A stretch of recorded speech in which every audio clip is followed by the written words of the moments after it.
So, Gary Johnson, what was it that brought you to the conclusion on the war on drugs issue? I mean, how did you get to the point of being different from the average Republican on this? I mean, Republicans have kind of historically been, we're going to tell you what to do with your body. You don't own yourself, and we know what's best for you in this area. How did you break away from that viewpoint? Well, so Ian, I suppose it's multiple fronts, multiple different reasons. I'm opposed to the war on drugs A through Z, but I guess I go back with my own history. I smoke pot. When? Through college. I mean, I've smoked pot. That's something that I have done. Me too. And yes, he has.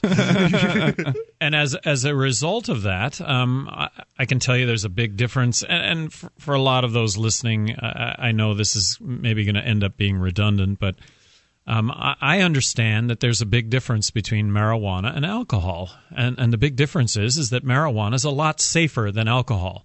When I first, it could kill you if a bale of it fell from the roof on top of you. Yeah, that's probably about it. My contact with marijuana was I was a jock. I was an athlete. You still are, and I still am. Triathlete, correct? And just multiple sports. Yeah. I'm an active guy. I'm as fit a 58-year-old as there. I realize there are a lot of fit 58-year-olds, but I'm one of them. You're not jogging to McDonald's or anything. You're just jogging. just jogging, right. But when I first came in contact with marijuana, wow. Here is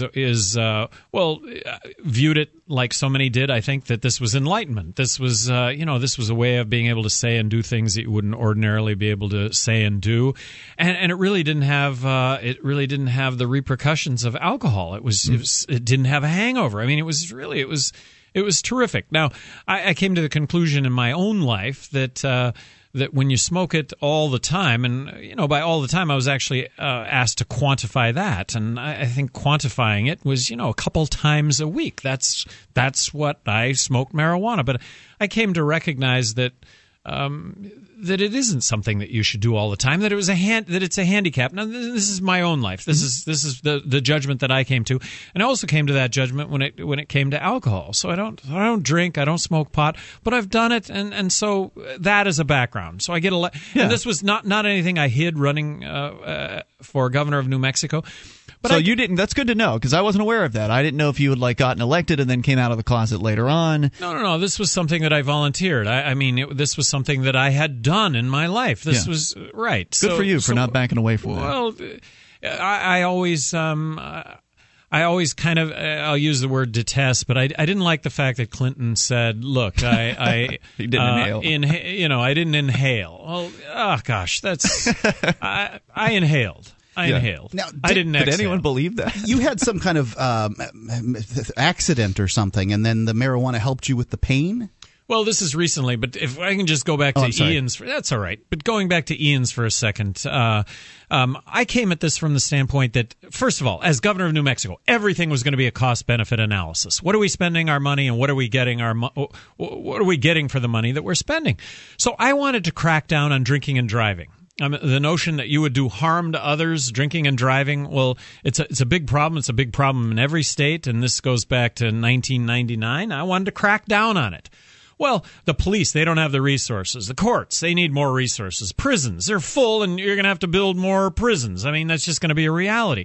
Well, what is it that you all do? And I'm oversimplifying here, but what is it that you all do? Well, it turns out that half of what they do is half of law enforcement, half the courts, and half the prisons is drug-related. And to what end? We're arresting 1.8 million people a year in this country. We now have 2.3 million people behind bars in this country. We have the highest incarceration rate of any country in the world.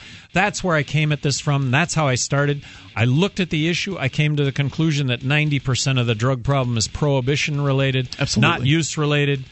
No doubt about it. We're going to come back with more. I hear that music coming in. You hear the music? I could talk to you all hour about that issue, I'm sure. Sure. But there are other things, obviously, that you're up to these days. And one of them is the Our America Initiative at ouramericainitiative.com. But Gary, this Our America Initiative, and it's great what you guys are doing over there, but come on. It's a run for president, isn't it? I mean... Well, it's a 501c4 advocacy committee. I'm the honorary chairman, which allows me to raise money and speak out on the issues of the day. I get to be a political activist. But, Mark, as part of that 501c4, I can't be talking about running for political office. Okay, so you're not running for political office that you're running for? Is that what you're saying? I can't say anything about that. You know, if that would have been legislation that would have passed in New Mexico, I think I would have vetoed it. But it is what it is, and I'm sorry for the cop out on answering that question. But I don't want to get sideways with my legal status. One thing's for certain, that there's a lot of Republicans that are not running for president at this point that are getting a lot of press time. Independent auditors. The question is really, should the Congress oversee the Federal Reserve? And it does to a certain extent. Are you a liberty activist willing to be on the front line against socialism? FreeKeene.com would like you to consider moving here to Keene. While Keene may have the largest number of liberty-oriented media outlets in the entire state of New Hampshire, there's still a need for more activists. Can you help them?